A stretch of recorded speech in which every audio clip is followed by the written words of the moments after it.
Assalamu alaikum and welcome to IPRI's podcast. My name is Siddiq Humayun and I am the Director for Communications here at IPRI. Today we have a very interesting guest with us, Dr. Zonaib Tahir. Dr. Saab is a graduate of University of Lyon, currently working with the Quaid-e-Azam University in Islamabad. He's an expert of strategic communications, digital marketing, and communications specifically. And we're going to have this session in three parts. You will get to hear his thoughts on some very interesting concepts of strategic communication, as well as emojis, on which he is an expert. And we'll delve into some details on what they are, how they originated, where they come from, and how they are influencing our current form of communication. Whether it be professional, casual, between friends, colleagues, or even family members.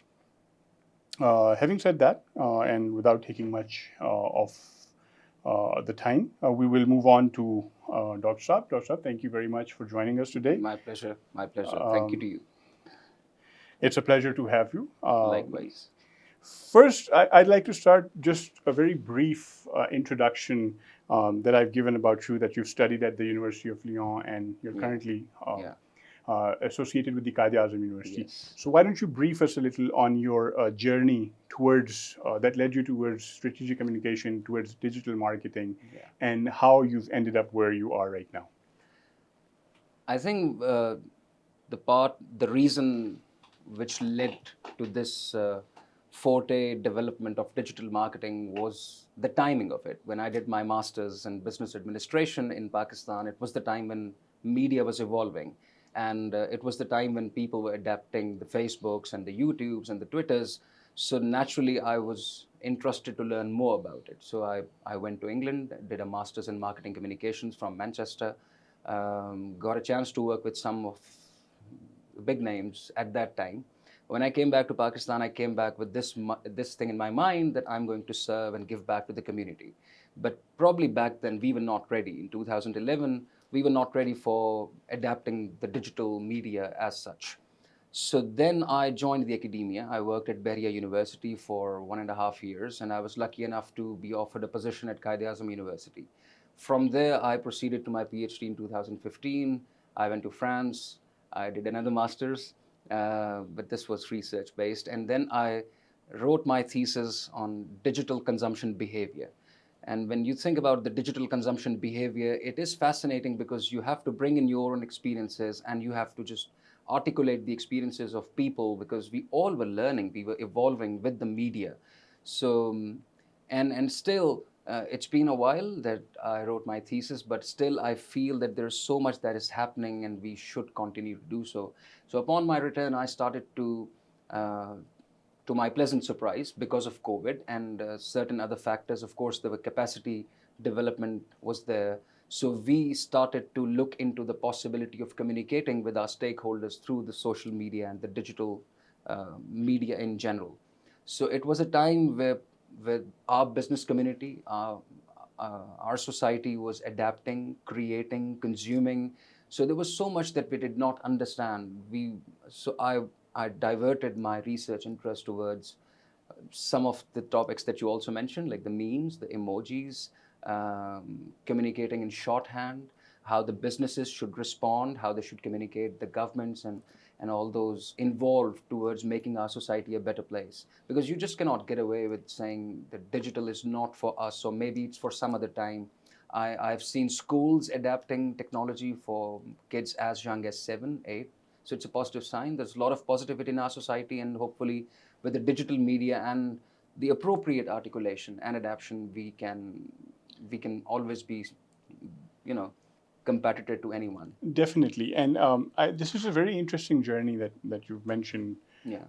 And your work with emojis and memes. Yeah. And before we delve into more detail about what emojis and memes are, I just want to briefly discuss, especially for our viewers as well who are watching, the importance of communication. And when it comes to communication, not just communication that happens between interpersonal communication, but I want to talk about strategic communication.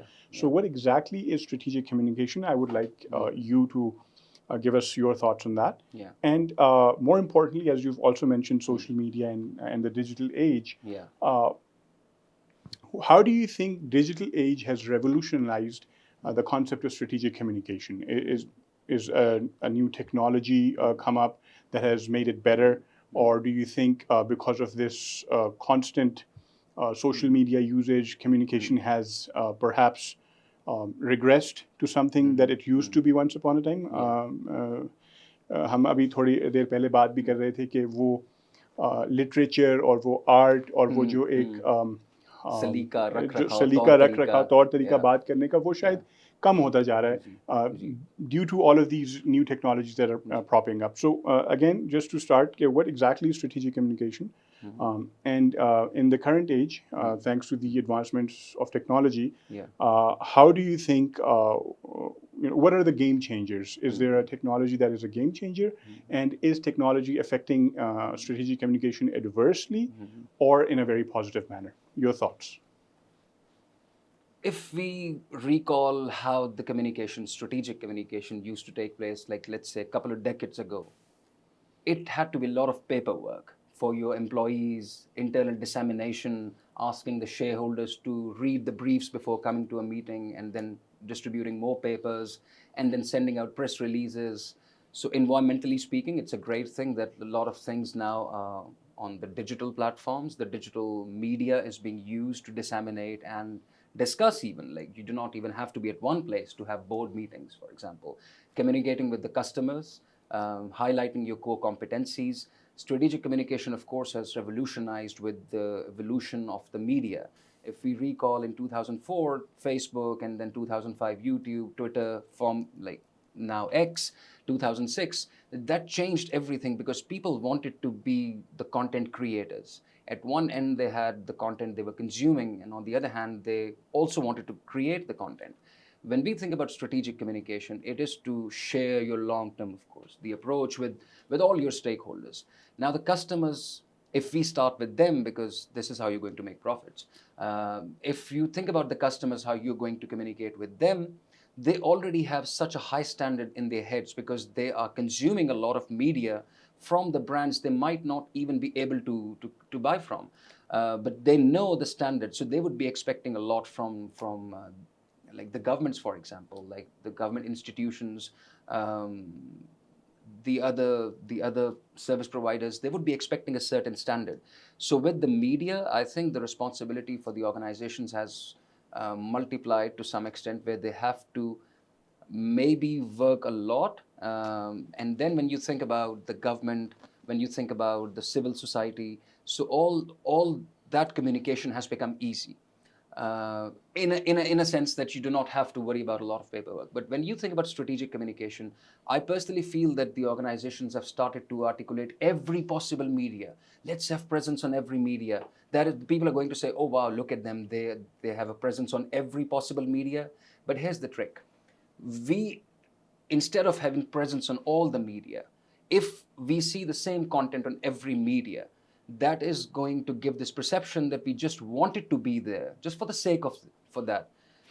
A good point, a good idea would be to integrate, complement one channel, one platform to provide support to the other. Like you can send out teasers using your Twitter, ask people to see your YouTube channels, for example, instead of putting the same content everywhere. Exactly. So I think, and sorry to cut you off, but like every medium has a different method of communication. So you cannot put a long form post on, let's say, Instagram, and you wouldn't want to put a video on Instagram or LinkedIn as much as you would want to put it on YouTube. Exactly. So you don't. What you're trying to say, and correct me if I'm wrong, is that instead of posting the same message and repeating the same message on different platforms, you focus on what works best for one platform. Yeah. Exactly. And tailor your message accordingly for each platform and then post it accordingly. So that's what yours. I think it would also depend on the people who would be the audience, yes, who are the intended recipient of that message. And of course, as you mentioned, every platform has its own limitations and a personality, a certain brand personality. The youth would not be that inclined towards Twitter. They would be more inclined towards the TikToks and the Snapchats. LinkedIn would be for the upcoming and the budding professionals. So every platform has its own brand personality and, of course, the positives and limitations. But when you think about complementing one media, uh, using one to complement the other, all this should direct towards that professional, that original, genuine communication of yours. Website still has that foothold when it comes to the legit communication. When it comes to being legit in terms of communication, every media should direct, because with all these SEOs and all the content, the blogs, the criticism, if someone searches for a particular organization and there has been criticism about it on the internet, it's likely that their own website, the organization's website would not be on the first page of natural results. So as an organization, they have to make sure that they have presence on the social media, they have presence across the internet, so that when people search for information, they find their own. So basically, they have like multiple streams on the social media. So if you search for, if you're searching for an organization, let's say you'll find some stream, if not all of them. If you can't find their website, you'll maybe find their LinkedIn profile. Absolutely, yes. So yes. That's great. And these days, I want to touch upon this term that's been gaining traction for a while now. It's prosumers. Yeah. So it's like a mix of a producer and a consumer. Yeah. So there's a saying, and there's a belief that now producers and consumers are one and the same. Yeah. So people are producing their own content and they're also consuming it. Yeah. So tell us something more about that. What is a prosumer, and how is it affecting the traditional concept of a producer and a consumer? I think the evolution of media has made it so easy for people to now create content and upload the content, expecting audience, which also has changed the mindset. When you think about someone being a prosumer, they are producing content and they're also consuming. Personally, I feel that if someone is there to consume, they would have this certain connotation attached to their viewership, the viewing, that I can do better than this, because now everybody has the media and it has become so easy. And plus the mode of communication and making sure that your video is viral. So there's so many tactics and there's so many of these campaigns you can run. So people, instead of critically evaluating and absorbing even the good content, they get this feel that I can do better than this, and then they go towards producing their own content. So we have lots of prosumers, but we also have lots of producers who just want to produce. They do not want to watch anyone else's content, or they just want to use someone else's content and post it as their own. It still works for them. They gain views and they're able to have a foothold in the digital platforms. So the prosumers, 1980s, of course, we have come a long way from there, but now we are creating this digital content. And everybody wants to find this uniqueness. But when you look at the stats, when you look at all these platforms, you come across, I mean, they are creative. I respect their creativity, but some of the content is so basic. But it's surprising that people still watch that content. There has to be a certain tick about it. Why would people want to watch someone's routine, a teenager's routine? My dad just picked me up from school. Now we are going to have ice cream, and this is how we go.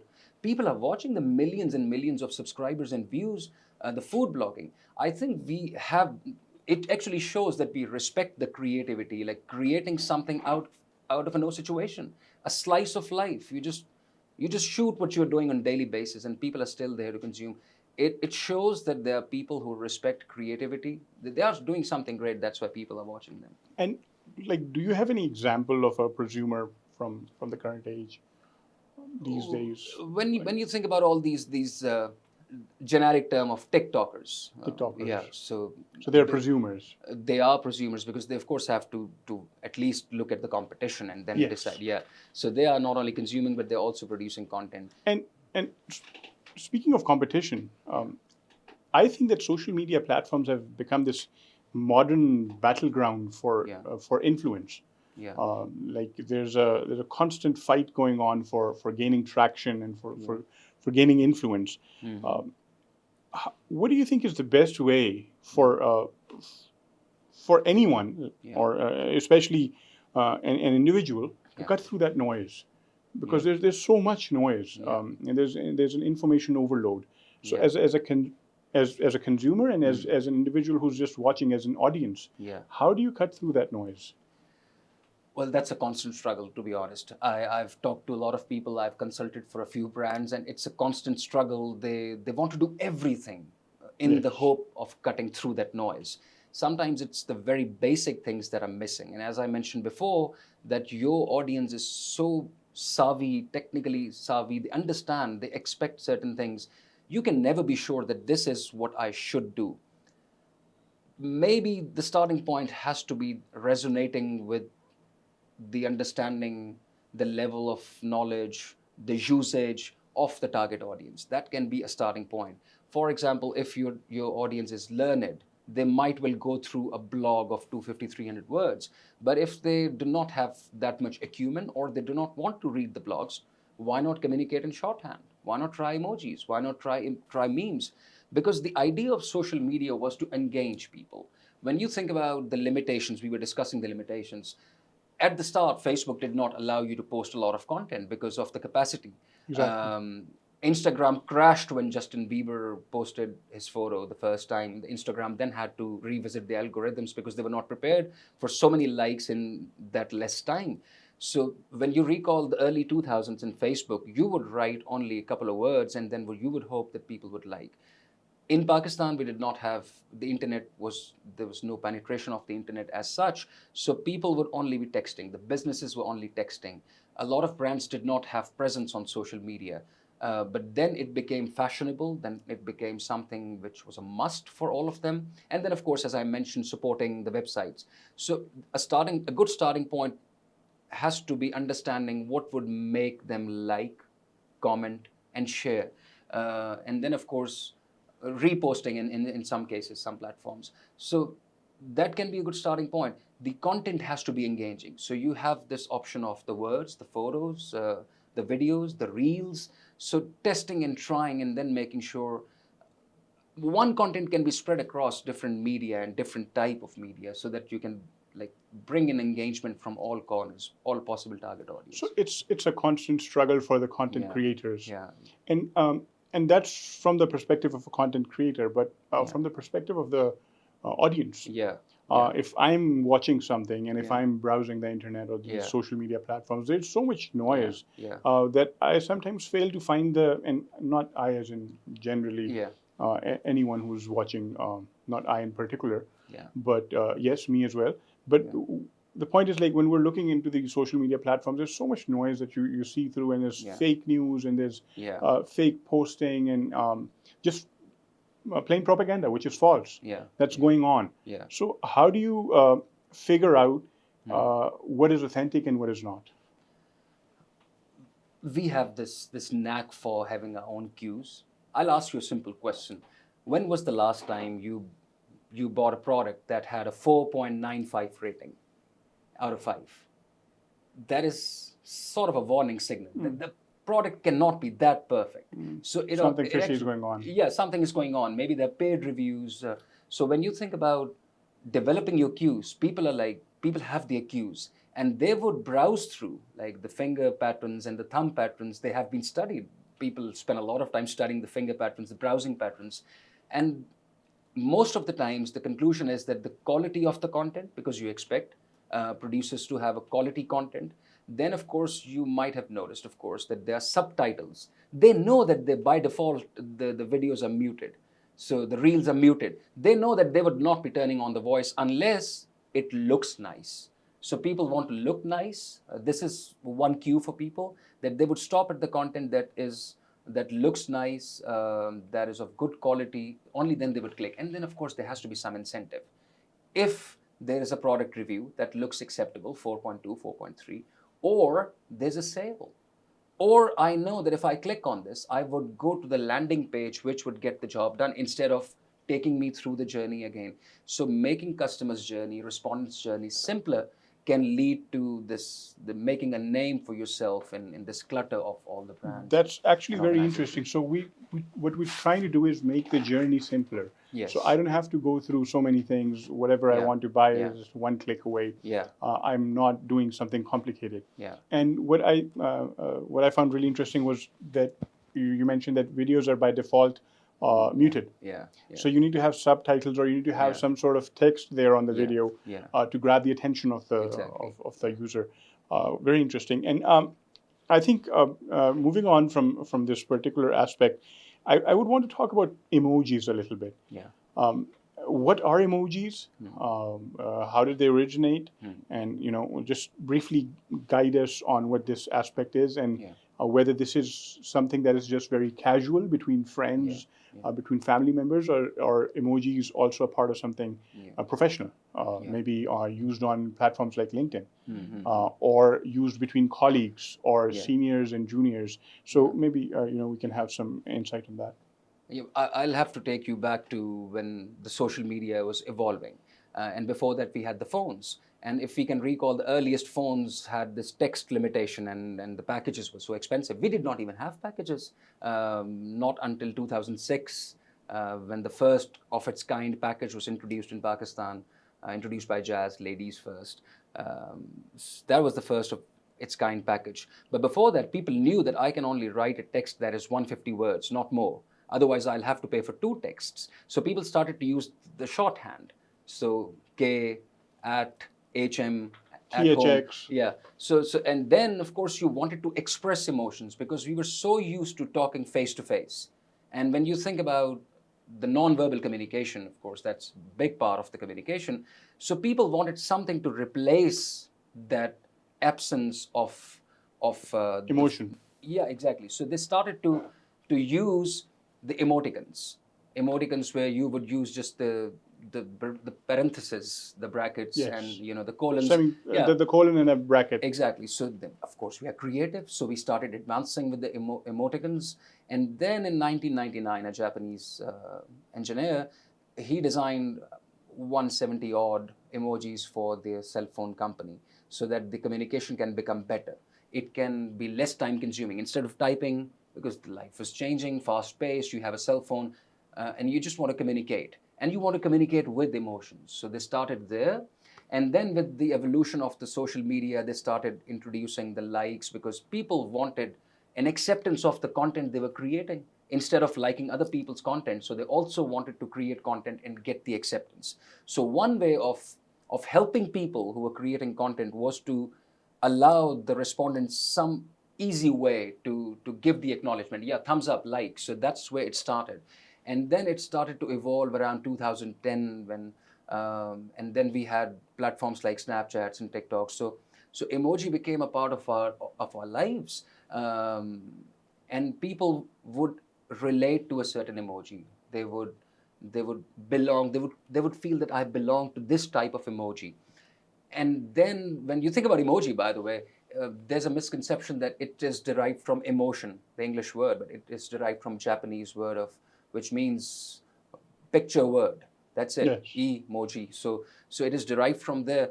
And when you think about it, we probably are like, if you think about medieval times, they had all these Chinese and Japanese, they have this symbol as a language. They have these pictures as even the Egyptian words. hieroglyphics. And Exactly. So are we going backwards? Are we evolving as a generation? So this is a debate where there would be critics and advocates. And that's one of my questions. I hinted earlier as well, that especially when it comes to emojis and the use of emojis, we are so ingrained with them by now that it feels that something is amiss if we don't use emojis. And there's a feeling, at least among the older generations, that the use of these emojis is causing a regression in language. How true do you think that is? Do you think we're evolving to something better? Or do you think we're, as you said, regressing back to the Stone Age? If adapting the cell phones and the computers was evolution, I think this should also be considered evolution, because as humans, we adapted for something that meant something. So we are evolving. But of course, I would also understand why some people would say that we are going backwards in terms of losing grip on the language, not being that professional. So that is a difficult part for a lot of people, to hold on to the actual proper English or Urdu language or the languages, being professional and being social. But when you think about the social media, the emojis, I don't remember the last time I received a physical memo. You're not in that WhatsApp group? We send the message to everyone. Oh, I must have missed that. So now, as a professional, you have to draw a line between professional, because WhatsApp has your professional context and your social context. Yes. So at one end, you're like CMING and Winky. On the other hand, you're like, dear sir, I regret to inform you that, and you're so confused. So with the communication, with the evolution, I think it is something to the credit of people that they have adapted well, drawing a line between the professional and social relations, and use of appropriate emoji. That is where the debate should be centered. The emojis which are appropriate for workplace, emojis appropriate for social, and then you cannot blame people. On daily basis, we come across new emojis, and 70-80% of the people, they face this embarrassing situation once a while when the sent emoji was misinterpreted.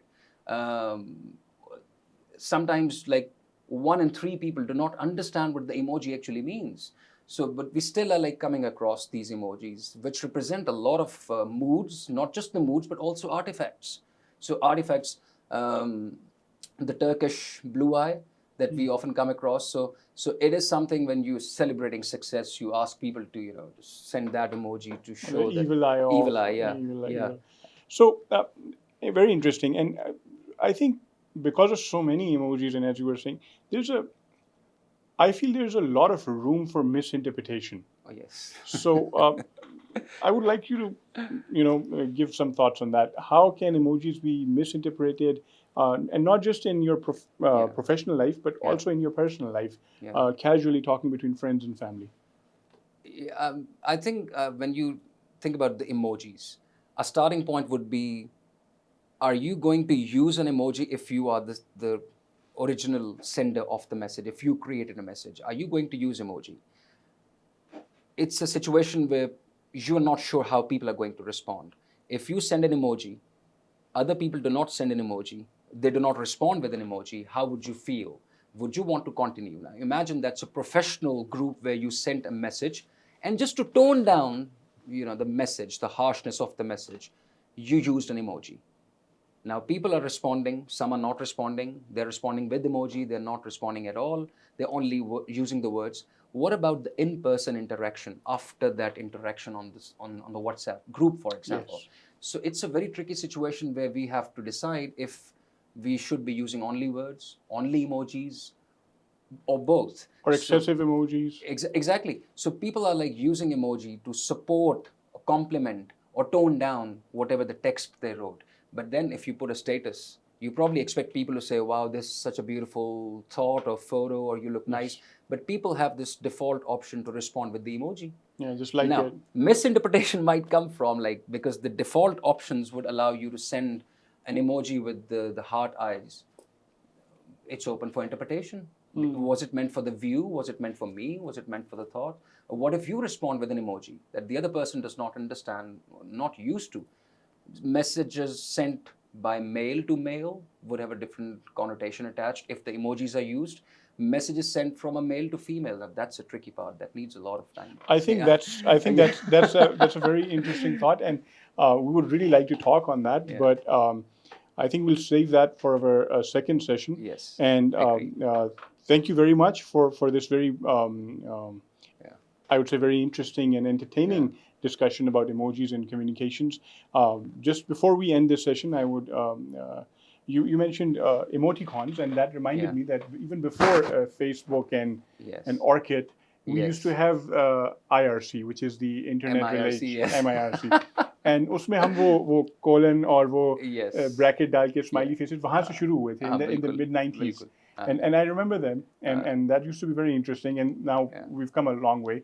But having said that, thank you very much, Dr. Saab. My pleasure. Inshallah, we will see you in our second session just in a while. And we will continue this discussion. And I hope that you guys are enjoying it. And I'll see you guys in our session 2. Thank you.